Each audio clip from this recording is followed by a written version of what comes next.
Pada malam hari kita lanjutkan masih berkaitan dengan sholat. Sebelumnya kita sudah bahas tentang tingginya kedudukan sholat berjamaah. Sampai-sampai ketika kita melihat ada orang sholat wajib, ya dia sendirian, kita disunahkan untuk membarengi. Kita di situ posisinya bersedekah. Jadi misalnya kita di musola ini waktu zuhur ada orang sholat sendirian, kita boleh ikut di belakangnya, statusnya kita sholat sunnah, ya. Jadi kita sholat sunnah yang statusnya sedekah, sebagaimana dalam sabda Rasulullah SAW dalam riwayat Sa'id al-Khudri, ala rajulun yatasaddaqu ala hadha fayusalli ma'ahu, tidaklah ada seorang yang bersedekah pada orang ini, yakni agar sholat bersamanya. Jadi sekalipun kita sudah sholat, ya apalagi yang rumahnya dekat dengan sini, kok lihat ada orang sholat sendiri, kita tahu itu sholat duhur misalnya, kita misalnya jamaahnya laki-laki, kita ya mengikutinya, kita statusnya bersedekah sholat. Ya, ibu-ibu juga sama, mungkin di musola ada ibu-ibu sholat sendirian dan kita tahu itu sholat wajib, ya kita bisa mengikutinya dan status itu statusnya sholat sunnah dan kita sedekah, sebagaimana Rasulullah dalam sabdanya, tidaklah ada seorang yang bersedekah kepada orang ini, yaitu dengan sholat bersamanya. Itu berkaitan dengan sholat berjamaah karena tingginya kedudukan, luar biasa keutamaan orang yang bisa sholat berjamaah. Kita lanjutkan tentang sholat sunnah rawatib. Jadi sholat sunnah rawatib adalah sholat sunnah yang dilakukan oleh seorang muslim yang mengiringi sholat wajib, ya, baik sesudah maupun sebelumnya. Di antara fungsi sholat sunnah adalah menyempurnakan sholat fardu jika ada yang kurang. Ya, kita tahu ada sebuah riwayat akan datang suatu zaman orang sholatnya hanya sekedar gugur kewajiban. Atau sebelumnya kita sudah bahas di bab sujud sahwi, ya ada di antara sholatnya yang kurang, ada yang belum terpenuhi, ya hal-hal yang perlu dipenuhi. Rasulullah Sallallahu Alaihi Wasallam bersabda, "Awwalu ma yuhasabu bil abdu yaumal qiyamati min amalihi as-salatuhu." Jadi amalan yang pertama kali akan dihisab dari seorang hamba pada hari kiamat adalah sholatnya. Lagi-lagi ini menunjukkan tentang pentingnya sholat 5 waktu, tingginya kedudukan sholat 5 waktu. Ya kita doakan semoga saudara-saudara kita yang meremehkan sholat 5 waktu diberi petunjuk oleh Allah. Karena lihat, awwalu ma yuhasabu bihil abdu yaumal qiyamah min amalihi as-salatuhu. Jadi amalan yang pertama kali akan dihisab dari seorang hamba pada hari kiamat adalah sholatnya. Fa in saluhat faqad aflaha wa anjaha wa in naqasat faqad khaba wa khasira. Jika sholatnya baik, maka sungguh dia akan sukses dan selamat. Jadi kita pentingnya memahami tentang ilmu sholat jamaah sekalian, karena amal yang nanti akan dihisab oleh Allah adalah sholat, ya. Jika sholatnya bagus, maka dia akan beruntung, sukses, selamat. Alhamdulillah kita kemarin sudah detail, sudah lengkap menjelaskan tentang tata cara sholat yang diajarkan oleh Rasulullah Sallallahu Alaihi Wasallam. Kata Rasulullah, "Fa in taqasa min fardhihi syai'un, qala Rabbu azza wa jalla, unzuru hal li 'abdi min tatawwu'in fayukmalu biha man taqasa minal faridati summa yakunu sa'iru amalihi ala dhalik." Dan jika kurang, maka sungguh lihatlah celaka dan merugi. Makanya kita tidak bosan-bosannya belajar jemaah sekalian, karena menentukan kualitas nanti bagaimana Allah menilai kita. Dan kita alhamdulillah sudah belajar, artinya apa? Kita sudah naik level. Tata cara sholat kita sudah ya tahu bagaimana Rasul mengajarkannya. Jadi level kita naik ketika kita mengilmui amalan yang sudah kita lakukan jemaah sekalian. Karena tidak sekedar ikut-ikutan, tidak sekedar mengikuti banyak orang, tapi betul-betul mengetahui bahwa begini yang pernah Rasulullah SAW ajarkan, begini yang dijelaskan oleh para ulama mengenai sholat. Ya, dan jika kurang maka sungguh ia telah celaka dan merugi. Jika dalam sholatnya, yakni sholat wajibnya ada yang kurang, maka Rabb Allah Subhanahu wa Ta'ala yang Maha Agung lagi Maha Mulia berfirman, "Unzuru hal li 'abdi min tatawwu'in." Ya, unzuru hal li 'abdi min tatawwu'in. Lihatlah apakah hambaku memiliki sholat sunnah. Nah, ini dia jemaah sekalian. Ya, ketika kita memang longgar, tidak terburu-buru, ya kita segera sholat sunnah.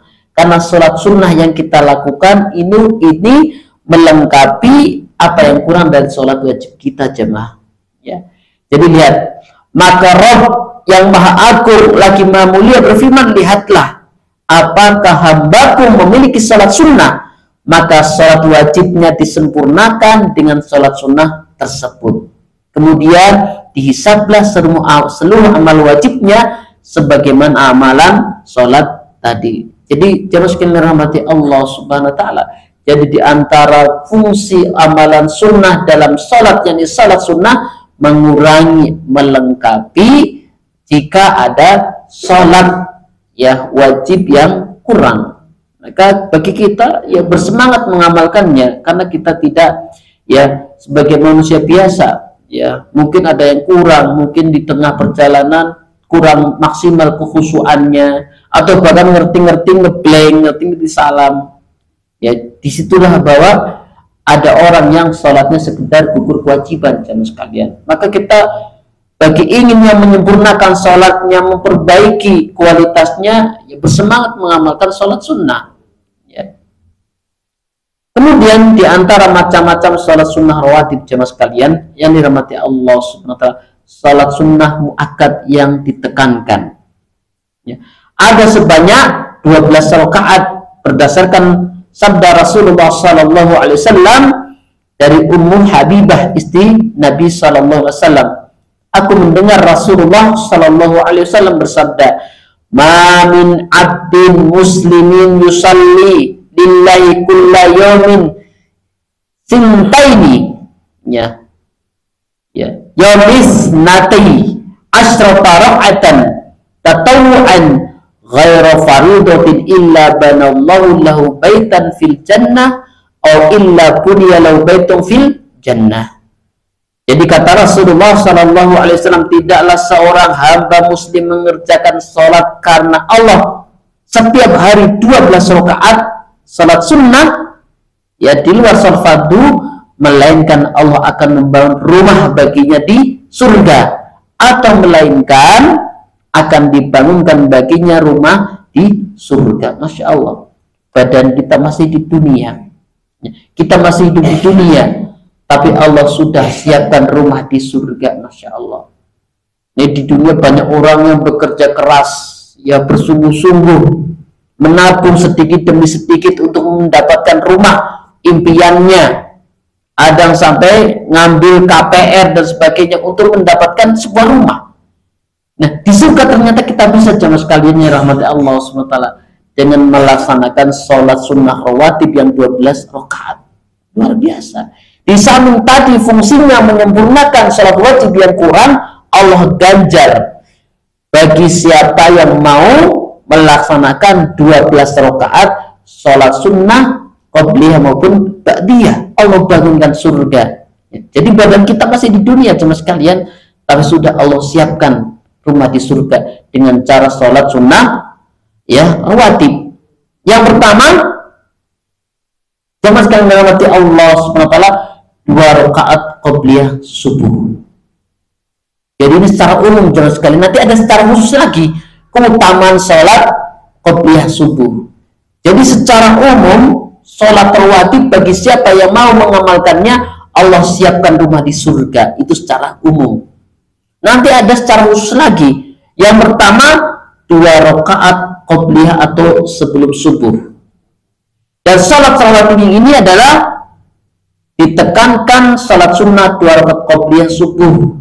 Sholat sunnah qabliyah subuh dikenal juga dengan sholat sunnah fajar. Raka'atul fajri khairun minad dunya wa ma fiha.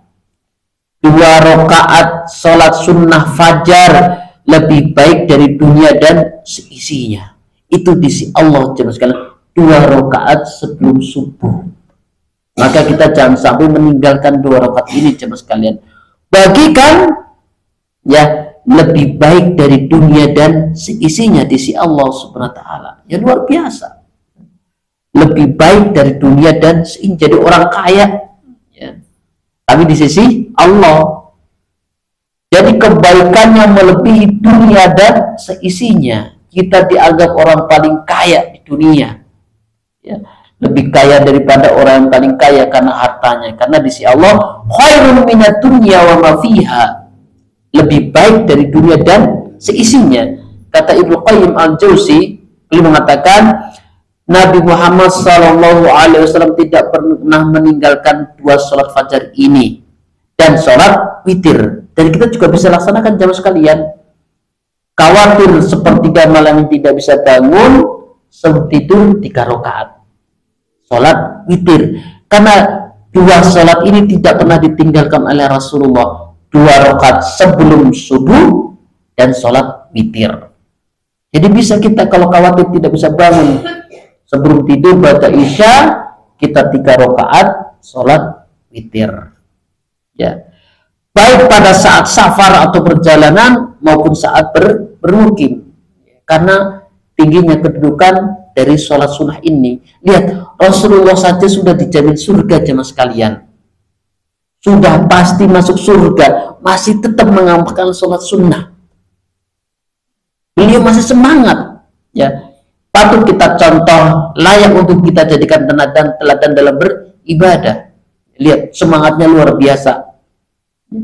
Kita sebelumnya jauh lebih butuh itu jemaah sekalian. Kadang sholatnya hanya sekedar gugur kewajiban karena sibuknya, karena banyak urusan, banyak pikiran. Ya, tahu-tahu itu sudah 2 rakaat, 1 rakaat, 2 rakaat ngeblank, 2 rakaat baru inget. Nah, jadi ada yang kurang.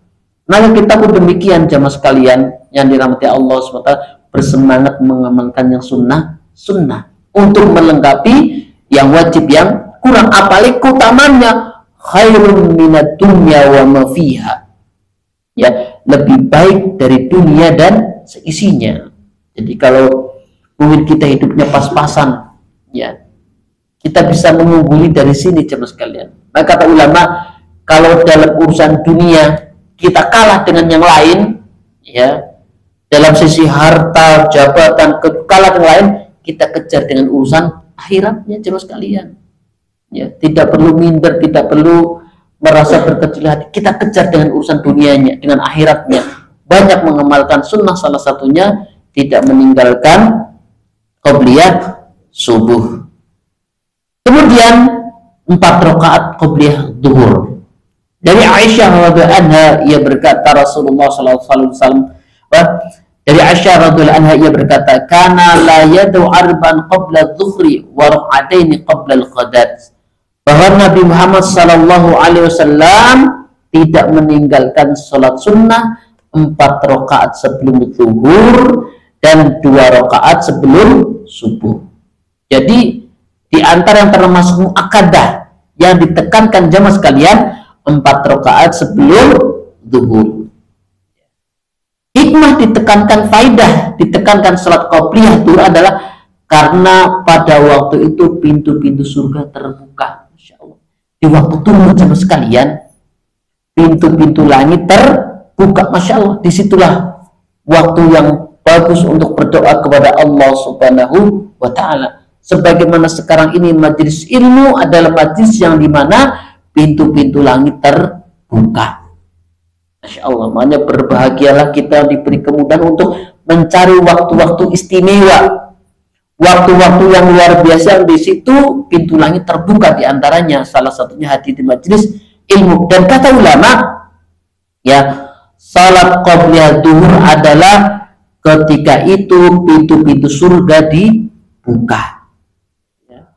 Diriwayatkan dari Abdullah bin Sa'id radhiyallahu anhu, ya, beliau berkata, anna Rasulullah sallallahu alaihi wasallam kana yusalli arba'an ba'da an tazula syamsi qabla adh-dhuhri wa qala anna sa'atun tuftahu fiha abwabas samai wa uhibbu an yus'ada li fiha amalun saleh.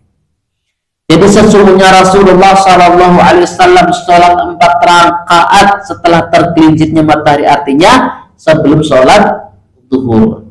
Beliau bersabda, pada waktu itu pintu-pintu surga terbuka, maka aku senang amal salihku naik saat itu. Jadi jamaah sekalian dirahmati Allah Subhanahu wa ta'ala, ada di antara amal-amal ketika itu langsung diangkat oleh Allah Subhanahu wa ta'ala. Salah satunya di waktu asar. Di waktu asar itu malaikat malam dan malaikat siang bergantian, tukar shift. Dan di situ nanti akan dicatat amal terakhir yang akan disetor pada Allah Subhanahu wa ta'ala. Makanya kata Rasulullah SAW menyampaikan bahwa Allah Subhanahu wa ta'ala bertanya kepada malaikat yang akan nyetor amalan setiap hamba setiap hariannya kepada malaikat, dalam kondisi apa engkau tinggalkan hambaku. Jadi jangan sampai meninggalkan sholat asar, karena waktu itu catatan terakhir kita disetor kepada Allah Subhanahu wa ta'ala yang harian. Jadi setiap hari kita itu disetor oleh malaikat ya kepada Allah amalnya di waktu asar. Masya Allah. Jadi jangan sampai kita waktu asar terlena dengan kesibukan kita ya. Jadi waktu asar itu waktu tanggung, lagi sibuk-sibuknya kerja atau lagi pulang dan sebagainya. Maka di situ hati-hati jamaah sekalian. Jangan sampai tutup buku hariannya catatan terakhir adalah kejelekan jamaah sekalian. Nah, waktu dulu juga sama. Ketika itu pintu surga terbuka, kan kata Rasulullah, aku senang amal solehku naik saat itu. Ya, dalam kondisi pada ya sebelum zuhur. Jamaah sekalian dirahmati Allah Subhanahu wa ta'ala, adapun salat qabliyah zuhur dilakukan dengan 2 rakaat dan ini disampaikan oleh Imam Syafi'i. Jadi 2 rakaat salam, 2 rakaat salam. Kemudian ba'diyah zuhur. Ya, jadi tadi cara sholatnya adalah disampaikan oleh Imam Syafi'i 2 rakaat salam, 2 rakaat salam. Kemudian diantara sunnah muakkadah adalah 2 rakaat ba'diyah zuhur. Kalau qobliyah sebelum zuhur 4 rakaat, kalau ba'diyah setelah zuhur 2 rakaat. Dari Aisyah radhiyallahu anha, ya ia berkata karena beliau istri Rasulullah yang sangat cerdas, termasuk di kalangan wanita perawi hadis yang paling banyak meriwayatkan hadis. Itu dijelaskan dalam kitab Mustalah al-Hadis. Jadi Mustalah hadis itu zaman kuliah saya dulu ada mata kuliah Mustalah al-Hadis, itu dijelaskan perawi-perawi hadis yang meriwayatkan hadis dari Rasulullah Sallallahu Alaihi Wasallam. Salah satunya adalah Aisyah radhiyallahu anha. Kana yusalli fi baiti qabla dhuhri arba'an, thumma yukhriju fa yusalli bin nasi, thumma yudhilu fa yusalli raka'atain. Rasulullah Sallallahu Alaihi Wasallam salat di rumahku sebelum zuhur sebanyak 4 rakaat. Lalu beliau saat mengimami manusia lalu masuk ke rumah ya salat 2 rakaat ba'diyah zuhur. Ada faedah penting luar biasa jamaah sekalian dirahmati Allah Subhanahu wa ta'ala. Pada asalnya salat sunnah itu di rumah pada asalnya. Ya. Jadi boleh berpanjenengan apalagi rumahnya dekat, salat sunnahnya di rumah. Karena pertama salat rumah yang di dalamnya ada aktivitas ibadah menjadikan malaikat rahmat betah. Ya. Jadi pada asalnya jadi berarti sholat sunnah di masjid nggak boleh pada asalnya, dan boleh selama bisa apalagi rumahnya dekat ya dari musalla. Karena memang Rasulullah masjidnya dekat dengan rumahnya, sangat dekat. Jadi melongok saja sudah masjid. Ya. Kemudian beliau pulang. Lalu sudah sampai rumah, sholat sunnah 2 rakaat ba'diyah. Jadi jangan seudon, kalau ada orang habis dikit langsung pulang, isi pulang gue nggak sholat sunnah, jangan seudon. Bisa jadi di rumah sholat ba'diyahnya. Jadi Rasulullah sholat sunnah qobliyah dan ba'diyah di rumah. Tapi kalau tidak memungkinkan, mungkin sudah terbiasa di masjid, ya dilaksanakan di masjid. Bisa jadi kalau di rumah nanti malah lupa, mungkin ada tamu atau ada aktivitas lain, maka kaidahnya daripada ditinggal lebih baik dilaksanakan di musola. Tapi saya lupa bunyi kaidahnya. Saya pernah mengikuti daurah tentang kaidah-kaidah seputar fikih. Jadi kalau memang lebih mungkin dilaksanakan di musola, yang sana di musola, salat sunnah qobliyah dia. Kalau bisa di rumah, ya tidak masalah, dan itu ada keutamaan lebih. Rumah yang di dalamnya ada aktivitas ibadah itu menjadikan malaikat rahmat betah di rumah tersebut. Jadi suasana rumahnya selalu menyenangkan, ya. Jadi tidak singgung, ya. Penghuni rumahnya betah di rumah. Kemudian jamaah sekalian Bapak Ibu yang dirahmati Allah Subhanahu wa taala, 2 rakaat ba'diyah maghrib. Ya. Dari Ibnu Umar radhiyallahu anhu dianjurkan membaca surat Al-Kafirun di rakaat pertama dan Al-Ikhlas pada rakaat kedua. Itu salat sunnah, ya. Rawat itu anjurannya membaca itu, ya. Suratnya adalah Al-Kafirun dan ya Al-Ikhlas. Nggak usah panjang-panjang. Salat sunnah bacanya Asy-Syamsi, salat sunnah bacanya Sabihis, ya. Yang pendek, yang ringan-ringan, ya. Di antara sunnah yang dilakukan untuk salat sunnah adalah bacaannya yang ringan-ringan. Mungkin juga Qul dan Inna A'tayna yang pendek-pendek, ya. Tidak usah panjang-panjang, ya. Saking semangatnya. Dari Abdullah bin Anas radhiyallahu anhu, sesungguhnya ia berkata, ma ahsa ma sami'tu min Rasulillah sallallahu alaihi wasallam yaqra'u fi ra'atin ba'dal maghrib wa fi ra'atin qabla salatil fajri qul ya ayyuhal kafirun wa qul huwallahu ahad. Udah itu tok jemaah sekalian, ya. Jadi berarti Ibnu Mas'ud mendengarkan Rasulullah bacaan. Jadi memang begitulah Rasulullah. Terkadang untuk memberi contoh diperdengarkan kepada orang lain, yaitu ada kekhususan Rasulullah Sallallahu Alaihi Wasallam, ya. Kemudian berikutnya jamaah sekalian dirahmati Allah Subhanahu Wa Taala, apabila seorang terbiasa sholat qobliyah subuh atau sunnah fajar dan lupa atau terlambat, mungkin qadarullah perutnya mules, ya. Begitu selesai qomat, artinya tidak sempat sholat qobliyah, boleh dikodok jamaah sekalian. Jadi boleh sholat sunnah qobliyah subuh dikodok jamaah sekalian.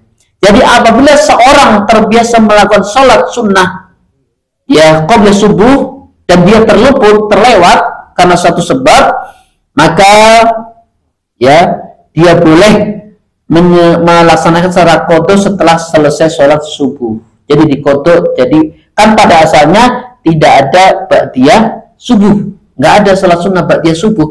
Maka karena ada yang ditinggalkan, yakni salat qobliyahnya, maka setelah selesai salat subuh langsung itu sebagai pengganti salat qobliyah yang terlewat. Jadi ini ada orang itu jangan, nggak ada salat ba'diyah, padahal dia mengkodok, ya. Jadi pentingnya itu husnudzon dulu, ya. Seperti tadi tiduran, ya, qobliyah apa subuh tiduran, ada yang negor. Nah, kemarin di pengajian dibahasin. Jadi pentingnya ilmu. Jadi kita yang tadinya belum tahu jadi tahu, ya. Jadi ternyata sunnah, ya. Sebelum, ya, saya sendiri belum mengamalkan, ya, di tempat saya, ya, karena Cabayali belum tahu. Nanti malah kikir kok tiduran, ya. Sebagaimana Rasulullah Sallallahu Alaihi Wasallam bersabda, man lam yusalli rak'atil fajri falyusallihima ba'dama tatlu'u syamsu. Barang siapa yang belum mengerjakan 2 rakaat setelah sholat sunnah fajar, maka hendaklah ia kerjakan setelah terbitnya matahari. Ini malah boleh, sudah agak siang. Intinya boleh dikodok jemaah sekalian, ya.